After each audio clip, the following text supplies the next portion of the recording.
Hello everybody, this is in my chronological Beach Boys album review series, the last part. But don't worry, it doesn't mean that I'm not going anywhere, you know. I'm not stopping talking about the Beach Boys or music.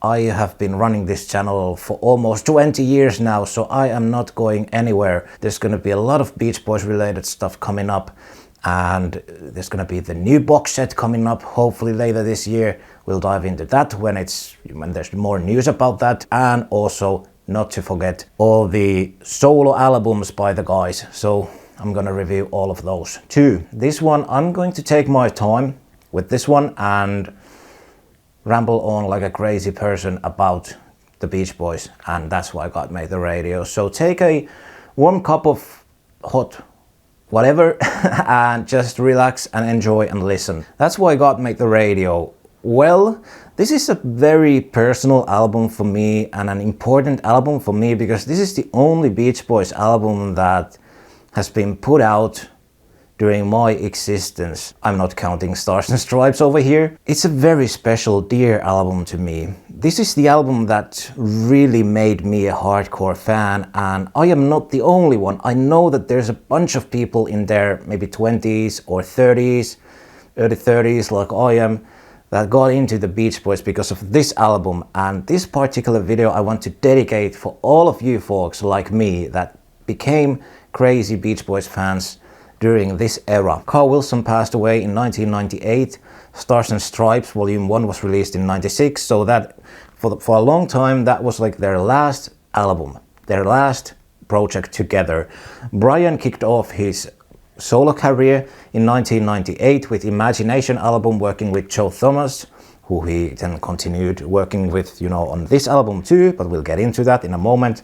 And Brian actually became a huge, successful, not only just a studio solo artist, but also a performing artist worldwide. And he finished Smile in 2004, did a bunch of great solo projects, for example, That Lucky Old Sun. But then at the end of the early 2000s, Brian started to feel, and the stars started to align that, hey, actually might be a perfect time now that we are closing in on the 50th anniversary of the Beach Boys to do a reunion thing and a new album and a tour. And Mike agreed. It was all really about whether Mike agreed to do that, because Mike had been licensed the name of the Beach Boys as a touring group, so Mike had to be in it. Anyway, they agreed upon it, and Brian had actually sort of secretly been writing songs for like 15 years that he, you know, wanted the Beach Boys to record. So each time he'd come up with a new song with Joe Thomas or you know, just alone. And sometimes, you know, sometimes those songs would be like, hey, I'm gonna leave this for the Beach Boys, and you know, that never really materialized until then this project came along. Joe brought in those tapes, those demos that they had been working on since the Imagination sessions. So all of that makes this very much a Brian Wilson album. And I think it's much more easier to understand the soundscape of this album and the style of this album if you consider it as a continuation of Brian's solo material. If you're not a fan of Brian's solo work, you're probably not a huge fan of this album either, because it kind of just sounds more like a Brian Wilson solo album with the Beach Boys. Kind of like, well, it is the first Brian Wilson produced Beach Boys album since Love You in 1977.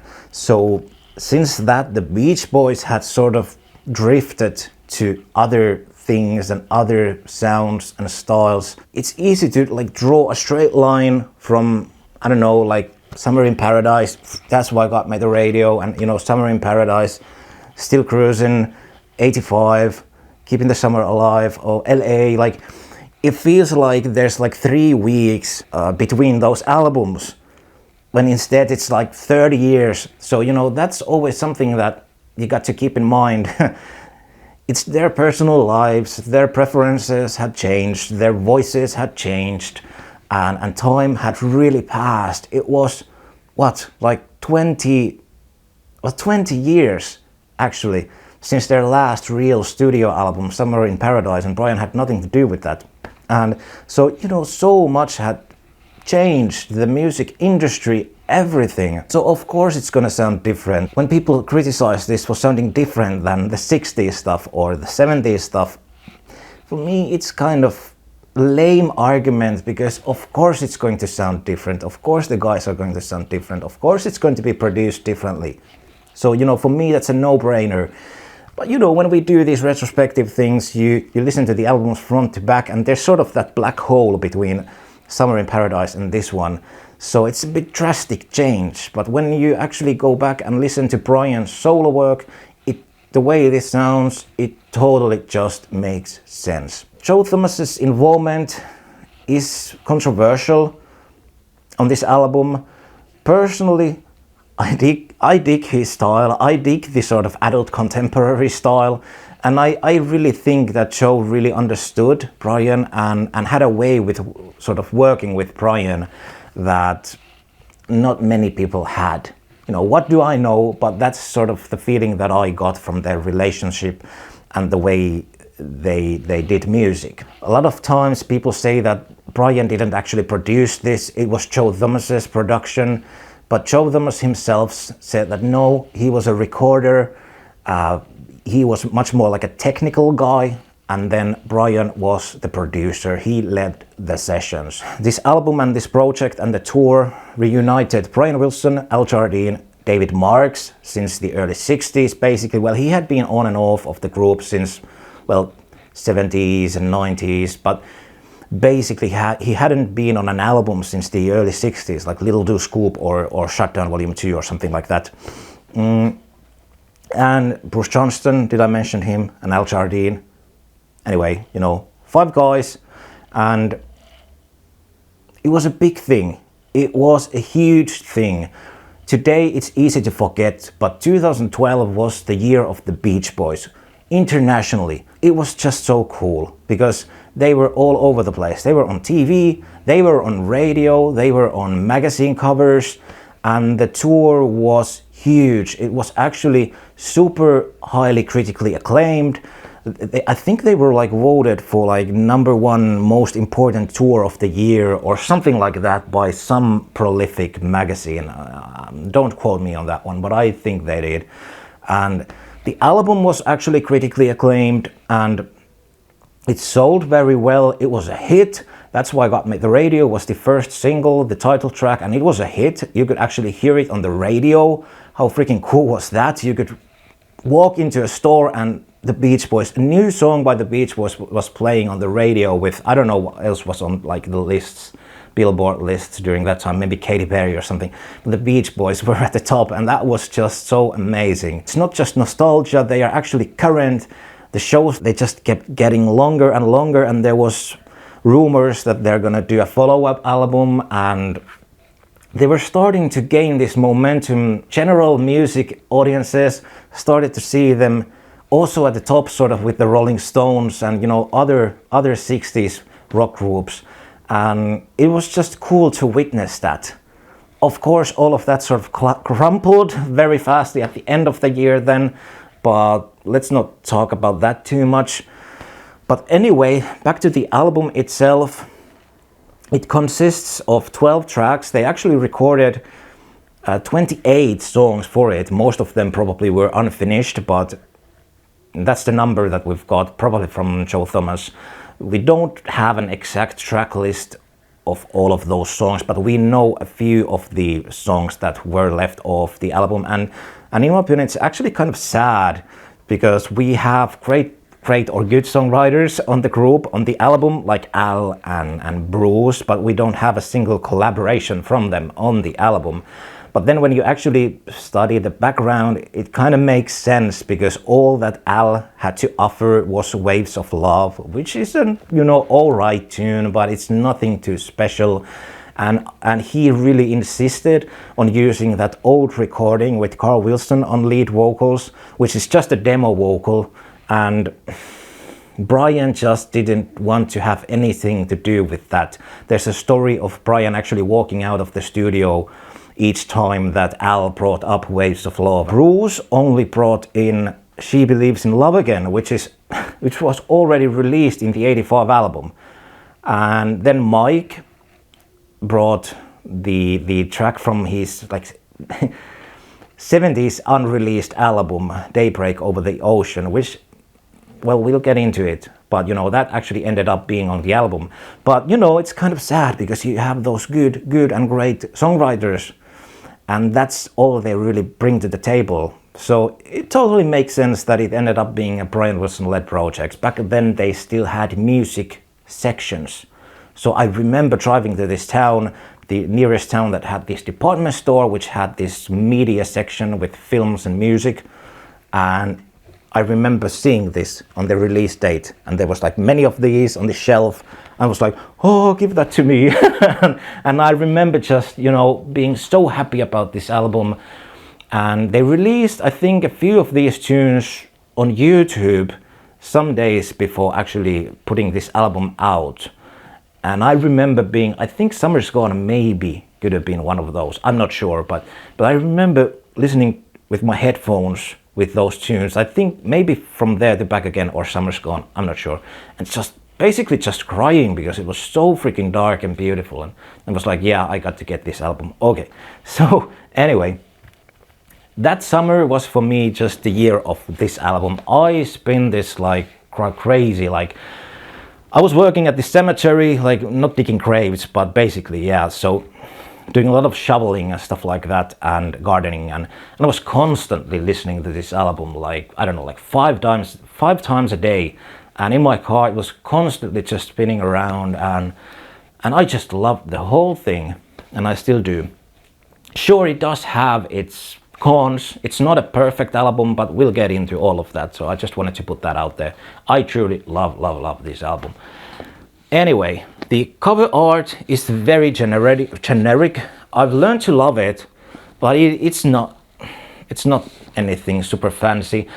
I get the idea of this, that like they probably, or the record company Capitol probably wanted to try to disguise this as a greatest hits album. That's kind of the idea that I get of this cover, which is a shame because I really wanted to have the guys on the cover, but it's an alright cover, okay.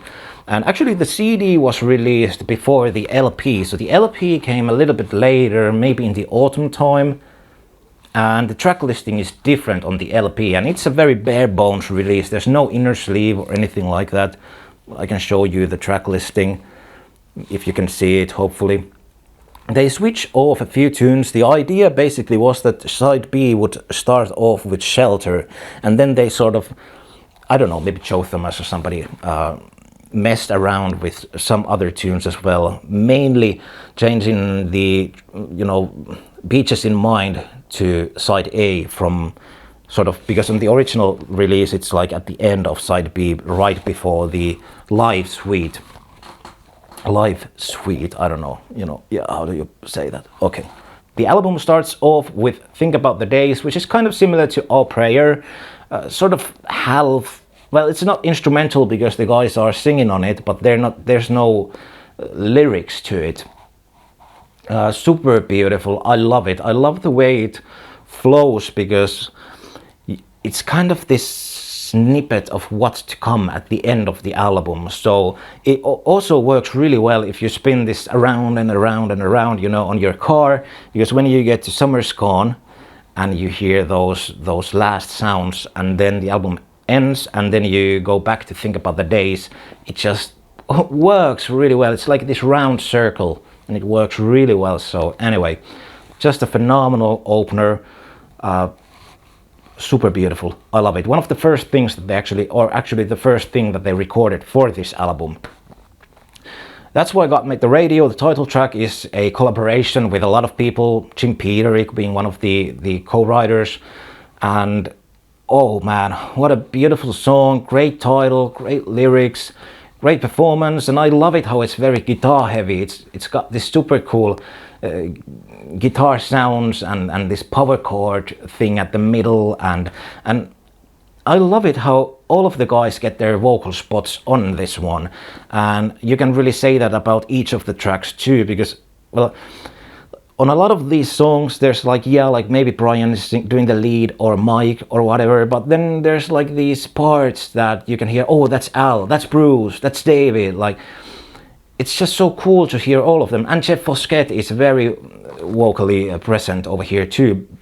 Basically like a sixth Beach Boy at this point. Jeff Foskett doing a lot of vocals, also lead vocals too. So I love that. I love the fact that this is maybe the first album since, I don't know, like, I want to say like Sunflower or something, I don't know, where you really like have, it kind of sounds like, well, add some music to your day. They sort of produced the tracks in a similar way, at least the vocals, that you can, during each song, all the members sort of have their guest vocal spots.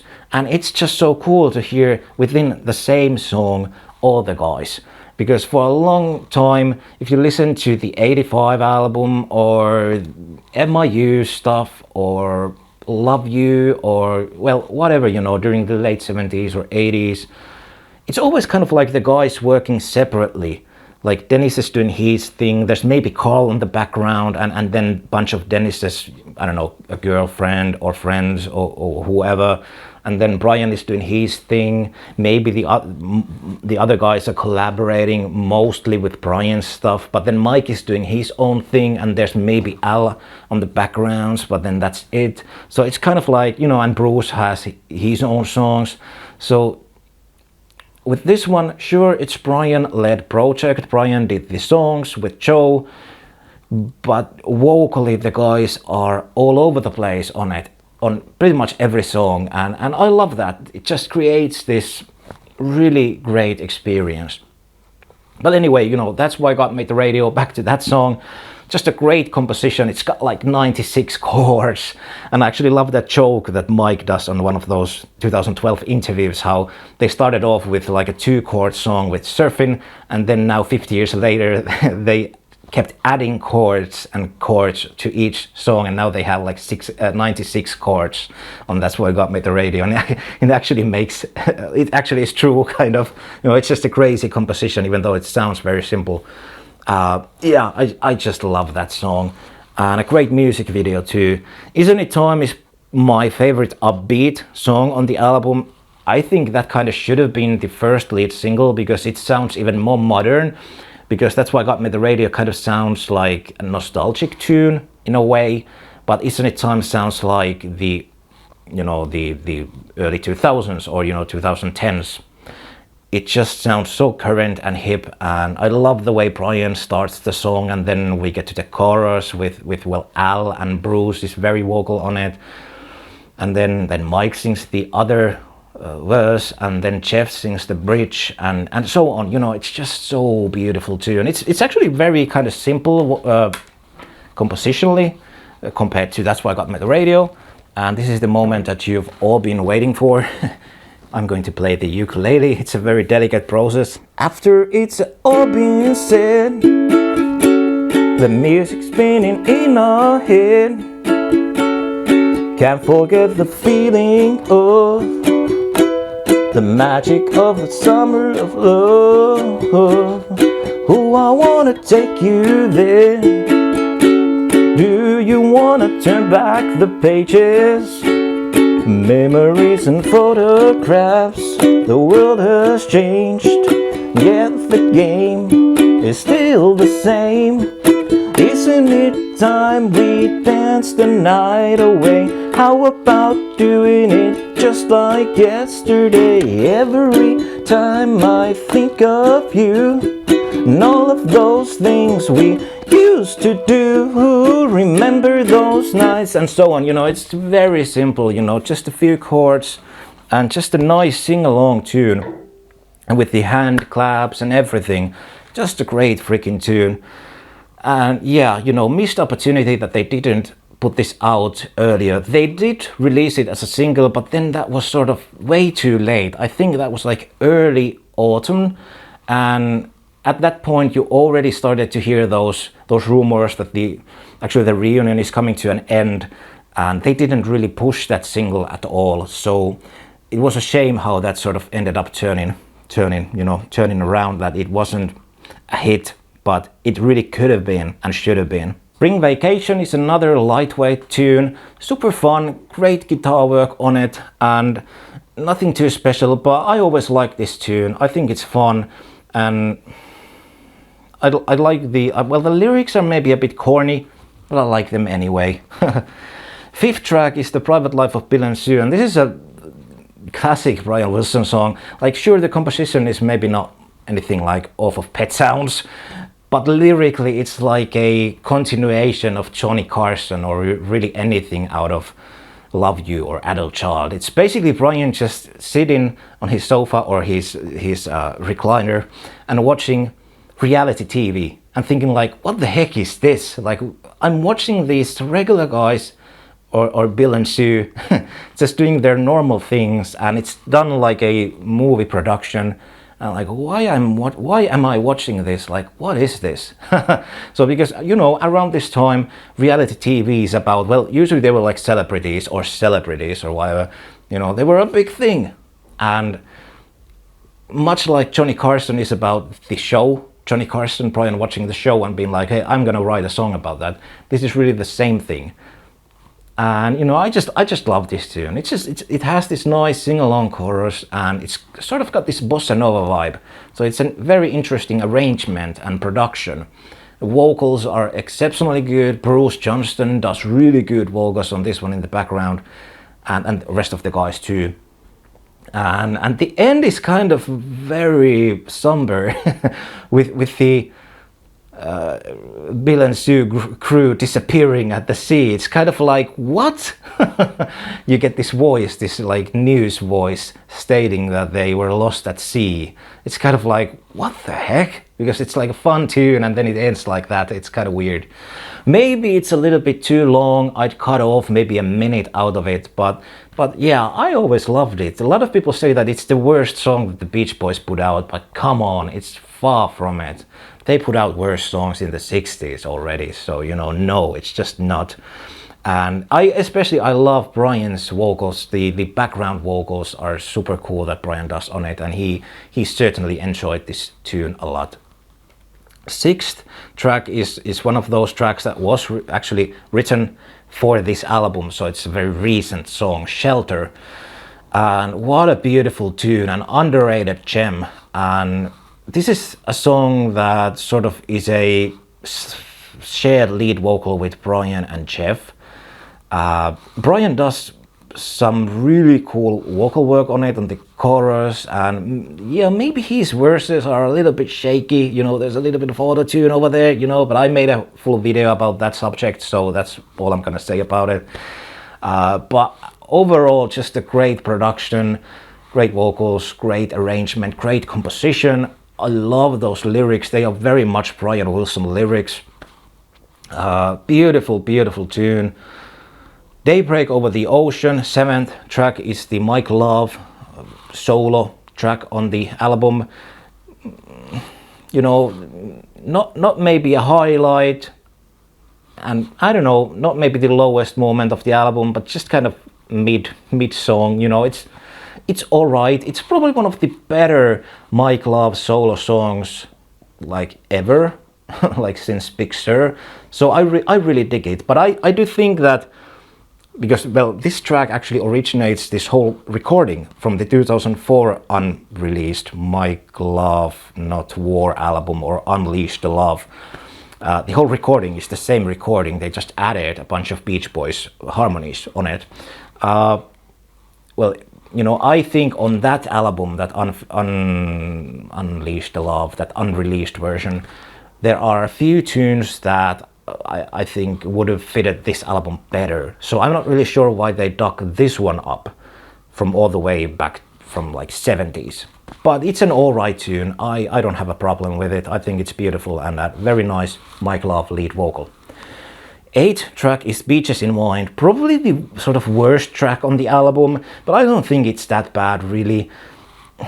I always imagined this as a sort of tribute to Dennis, because if you imagine Dennis singing this, if Dennis was alive and his voice had recovered, it would still be very rough. But if you actually imagine Dennis singing this and there being a little bit more tempo on this recording, I think it's pretty cool actually. Sure, it's corny, but it's fun, and you know, this is the last Beach Boys surfing song, like ever. And you know, it's their 50th reunion. Why can't you do like one more fun in the sun surfing song, whatever, you know. It's not gonna be as good as Surfing Safari or Surfing USA, sure, and it's gonna sound corny and cheesy, whatever, you know, but it's their last hooray. You can have a little bit fun too, so I don't mind it. I think it's a fun tune, and also there's one thing that I think it's kind of funny that this song does that none other Beach Boys song does. They use the talkbox guitar. I don't think talkbox guitar was used on any Beach Boys recording previously. Might be wrong, I don't think, at least not in this style. So I think that's pretty cool. They do, or you know, managed to do one more new thing with this song that they didn't do before, so that's pretty cool. And then we sort of get into the live suite, that big thing that Brian worked on and sort of originally wanted to be the whole piece. So originally Brian wanted the whole album to sort of be the live suite.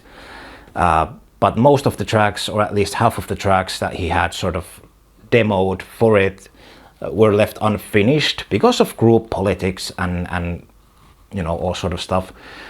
There's one track called I'd Go Anywhere that you can find on YouTube, because it was actually played on the background of the, well, I have it over here, the Doing It Again documentary that was released during the reunion tour.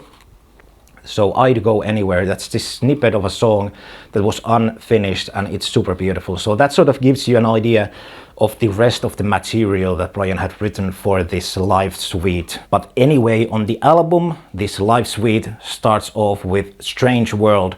And in my opinion, this is a very overlooked tune.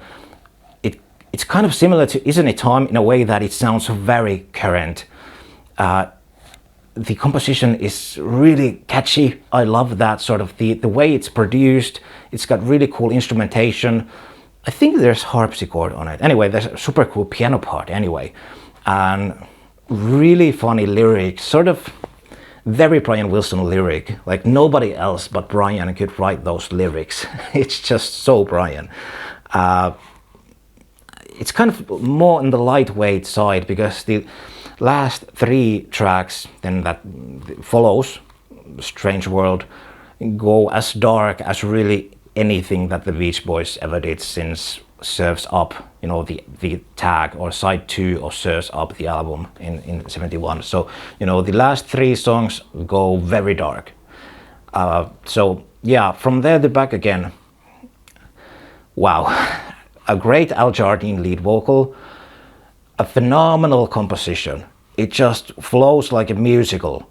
I remember playing this song and the whole back end of this album to some people that were not fans of the Beach Boys at all during this time period, and even to one friend that was sort of musically a little bit accustomed, and she was like, wow, like really interesting chord progressions on this one. And I just felt really good about that. I was like, yeah, like listen to this, it's so freaking great. And it's so funny because yeah, it's kind of like pop, you know, this album is like pop rock or whatever. But these songs, like when Brian really does his magic the best, like From There to Back Again and Pacific Coast Highway and so on. So that's not rock music, that's not pop music, it's just something else altogether. It's almost like classical, but it's done in a pop setting. It's really interesting. But anyway, From There to Back Again is just lyrically and melodically, harmonically, so sort of melancholic and longing. There's this longing and just this desperation, this despair and sadness in it. And Al just delivers so beautiful vocal. I don't understand why he doesn't play this song live, because he still has a great voice, and this is one of his best songs that he performed with the Beach Boys. So I don't understand why he doesn't play this. From There to Back Again then flows into Pacific Coast Highway. It's kind of hard to pinpoint where the other one ends and the other one starts, but Pacific Coast Highway is a Brian Wilson lead vocal. And wow, if From There to Back Again was a beautiful tune, this one is even more.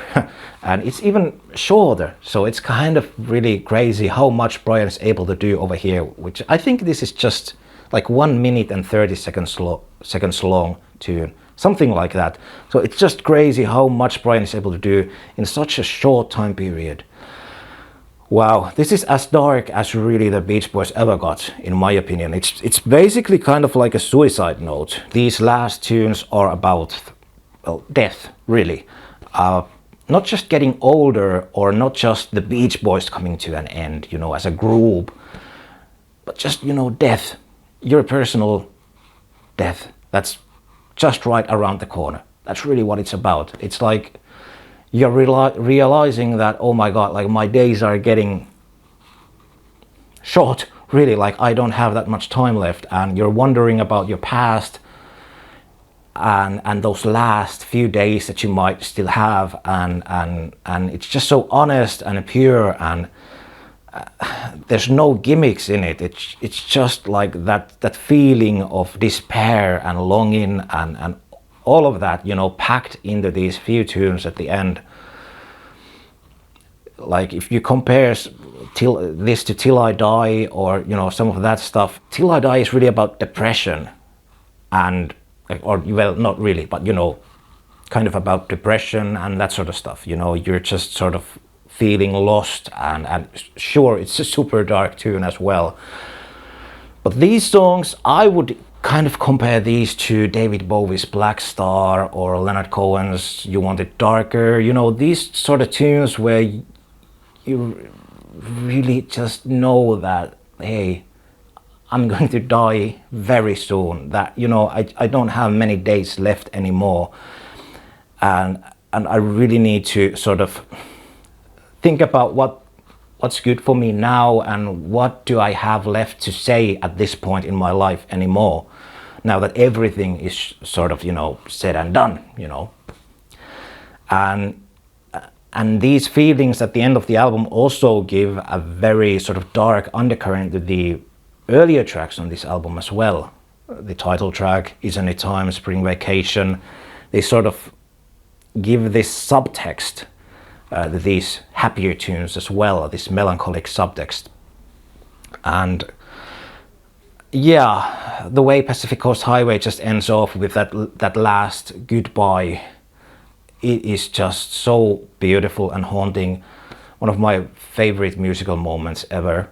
And then we get silence, and then we start to hear actually wind chimes, and Summer's Gone starts, and Summer's Gone is like an epilogue. So I always thought about Pacific Coast Highway to being sort of the last track on the album, and then Summer's Gone is this one last epilogue. And it's actually written by Brian, Joe, and Jon Bon Jovi, which is kind of crazy. I believe Jon Bon Jovi kind of helped to flesh out the tune and wrote a bunch of the lyrics, which are super beautiful. Joe Thomas was working with Jon Bon Jovi during the 2000s with the Lost Highway project, so I believe that's probably the time when this song was also more fleshed out, you know, during that maybe 2007 or 8 or something like that. But we don't really know that much about that, well, how this song came to be, which is sad, because now Brian and Joe have both gone away, passed away. So only person that we can really ask about that is Jon Bon Jovi, but nobody asks about Summer's Gone from Jon Bon Jovi, which is sad, because somebody really ought to ask about this tune from Jon, you know, the backstory of it.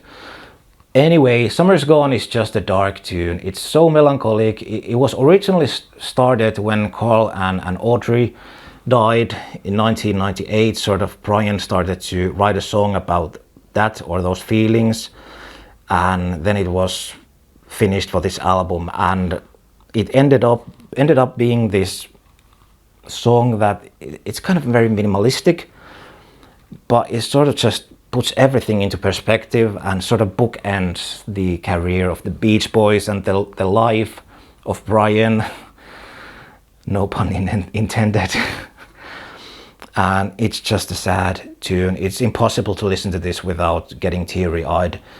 And a perfect production, a perfect lead vocal by Brian, and I love the way he uses Mike's voice on this one on a few spots, and the backgrounds, and I got to mention, I got to witness this live in London. They performed this twice during the reunion tour. The only other 2 tracks that they played were Isn't It Time and That's Why I Got Me the Radio, but they did play in London on those 2 nights, Summer's Gone, out of the freaking blue, and that was Brian's idea. And I remember it was just, well, it wasn't like the performance was kind of shaky because they hadn't rehearsed that, but it's understandable. But it was just so emotional, and Brian really felt that emotion, you know, he really delivered. And it was super sad to realize that this is going to be the last concert, well, at least with Brian and the Beach Boys, because for me, the Beach Boys are, there's no Beach Boys without Wilson Brothers for me. So now that Brian's passed, it ended up being, you know, just that way, you know. So it's just really sad. And yeah, just a perfect album closer and a perfect closure for the Beach Boys career. And lately, actually, Mike was asked about whether he'd want to record more music and release more albums under the name of the Beach Boys now that Brian's passed, and he actually said that it's a possibility. And I'm not throwing over here any rocks towards Mike, but please leave it at that. Do not touch the legacy of this album of Summer's Gone and Brian's work. Please just do not make another Summer in Paradise. Please, no, we don't need that. If you want to put out music, put it on, you know, under your own solo name, please. But just, I don't want them to put out any new music under the Beach Boys banner, because this just bookends their career so perfectly. We don't need any more. That's my opinion, at least. I know some people might differ, but that's my opinion. There we go. That's why I got me the radio. We made it till the end. What do you think about the album? Let's continue in the comment section. There's so much to talk about, really, about this whole era. And it would be cool to make maybe a live, I don't know, like a live stream and talk about this era, because there's so many stories and, you know, everything that happened then after this one and even before and so on. But this video would just be like a 3-hour video if we dive into all of that. So over here. So I'll just end this right now. Thanks for watching. See you hopefully soon again on the next one. Take care. Bye bye.